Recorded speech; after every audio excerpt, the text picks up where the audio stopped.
Breaking news చూస్తున్నాం. కేసీఆర్ హయాంలో intelligence లో పనిచేసిన మాజీ డీఎస్పీ ప్రణీత్ రావును పోలీసులు ఎట్టకేలకు అరెస్ట్ చేశారు. సిరిసిల్లలోని శ్రీనగర్ కాలనీలో ఆయన నివాసానికి వెళ్లి అరెస్ట్ చేశారు. అక్కడి నుంచి హైదరాబాద్ కు తరలించారు. ప్రణీత్ రావు సస్పెండ్ తర్వాత సిరిసిల్ల వదిలి వెళ్లొద్దంటూ పోలీసు ఉన్నతాధికారులు ఆదేశించారు.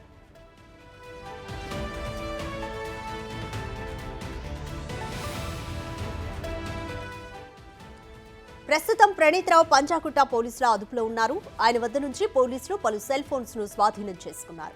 వాటిని FSL కు పంపించారు. అందులో ఉన్న డేటాను రిట్రీవ్ చేయనున్నారు. ఇప్పటికే వాటిలో 10 లక్షలకు పైగా కాల్ రికార్డింగ్స్ ఉన్నట్లు గుర్తించారు. వాటి గురించి అడిగితే ఆయన పోలీసుల విచారణకు సహకరించడం లేదని తెలుస్తోంది. అంతేకాదు గతేడాది డిసెంబర్ 4న రికార్డులను ప్రణీత్ రావు తొలగించినట్లుగా తెలుస్తోంది.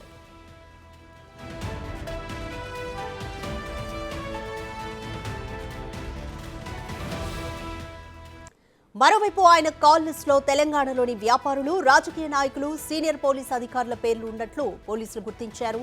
ప్రస్తుతం ప్రణీత్ రావును పంజాగుట్ట పోలీసులు రహస్య ప్రాంతంలో విచారణ చేస్తున్నట్లుగా సమాచారం.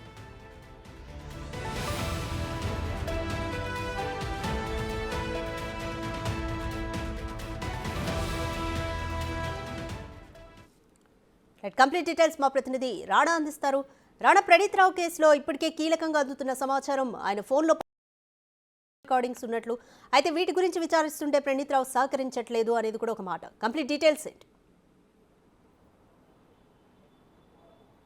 ఇన్ని రోజులు కేవలం ప్రధాన ప్రతిపక్ష సంబంధించిన నాయకుల ఫోన్ ట్యాపింగ్స్ మాత్రమే ప్రణీత్ రావు చేశారనుకున్నారు. కానీ బీఆర్ఎస్లో కీలక నేతల యొక్క ఫోన్ ట్యాపింగ్స్, అలాగే ప్రభుత్వంలో కీలకంగా పనిచేసినటువంటి ప్రభుత్వ ఉద్యోగుల యొక్క ఫోన్ ట్యాపింగ్ కూడా చేసినట్టుగా పోలీసులు నిర్ధారించినట్టుగా మనకు సమాచారం అవుతుంది. దాదాపు 10 లక్షల వరకు కూడా కాల్స్ వారు మాట్లాడుకున్నది అవంతా కూడా స్టోర్ చేసినవి అతని వద్ద ఉన్నట్టుగా పోలీసు విచారణలో తెలియనట్టుగా తెలిసింది. పూర్తిగా ఆ డేటానంతా కూడా అతను 4వ తారీఖునే చెరిపేసినట్టుగా తెలిసింది. డిసెంబర్ 4వ తారీఖు. ఎందుకంటే ఈ తొలగించిన తర్వాత పూర్తిగా పోలీసులకి ఈ యొక్క ఆనవాలు దొరకకుండా కూడా ఆయన మాయం చేసే పనిలో నిమగ్నమయ్యాడు. ఆయనకి అప్పుడు ఒక వ్యక్తి సహకరించారంటూ కూడా పోలీసుల్లో విచారణలో తేలినట్టుగా మనకు సమాచారం అవుతుంది. దాంతోపాటు ఈ ఎలక్షన్ సమయంలో ఎక్కువగా ఈ యొక్క కాంట్రాక్టర్, రియల్ ఎస్టేట్కి సంబంధించిన కాంట్రాక్టర్ వారిపైన ఎక్కువగా నిఘా పెట్టినట్టుగా పోలీసులు విచారణలో తేలినట్టుగా మనకు సమాచారం అవుతుంది. దాంతోపాటు ఈ రాజకీయ నాయకుల్లో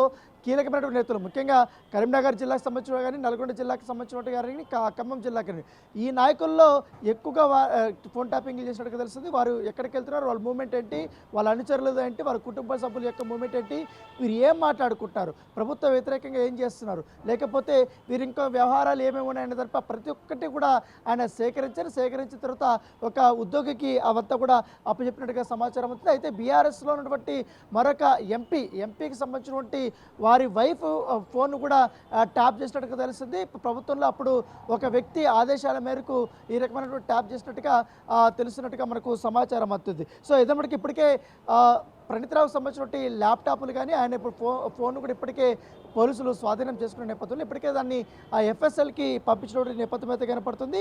అందులో ఉన్నటువంటి డేటాను మొత్తం కూడా రిట్రైవ్ చేయడానికి పోలీసులు ప్రయత్నిస్తున్నారు. దాంతోపాటు ఈ ప్రణీత్ రావు SIPకి వచ్చినప్పటి నుంచి కూడా అతను వాడినటువంటి సిమ్ కార్డులు ఎన్ని ఉన్నాయని కూడా ఇప్పటికే పోలీసులు ఆరా తీస్తారు. ఎన్ని ఫోన్లు వాడారు, ఎన్ని ఫోన్ నెంబర్లు వాడారన్న తరపు కూడా పోలీసులు ఇప్పటికే ఆరా తీసుకోవడం నేపథ్యం కనపడుతుంది. దానికి తగ్గట్టుగానే ఇప్పటికే ఆ సిమ్ కార్డులు కూడా వారు సేకరించడానికి ప్రత్యేక టీంను కూడా ఏర్పాటు చేసినట్టుగా మనకు సమాచారం అవుతుంది. దాంతోపాటు ఇప్పుడున్నటువంటి ఈ డేటాని ఎంతవరకు కూడా రిట్రీవ్ చేయగలదామని దానిపై కూడా IT నిపుణులతో వారు చర్చిస్తున్నట్టుగా మనకు సమాచారం అవుతుంది. అయితే నిన్న రాత్రి అరెస్ట్ చేసిన తర్వాత ప్రణీత్ రావుని క్వశ్చన్ చేసినప్పుడు అతను పోలీసులకి పెద్దగా సహకరించినటువంటి నేపథ్యం లేదు.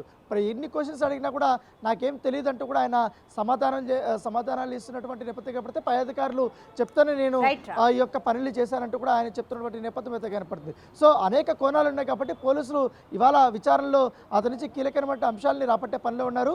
ఇప్పటికే పంజాగుట్ట పోలీస్ స్టేషన్లో కేసు నమోదైంది కాబట్టి ఈ కేసుని సిట్ వాళ్ళు తదుపరిగా దర్యాప్తు చేసే అవకాశం ఉంది. ఒకవేళ ఇవాళ కానీ రిమాండ్కి పంపిస్తే మాత్రం ఖచ్చితంగా కస్టడీకి అయితే వారిని తీసుకొని మరికొన్ని రోజులు ప్రణీత్ రావుని ప్రశ్నించే అవకాశం ఉంది కనపడుతుంది మనకు. Thank you Rana.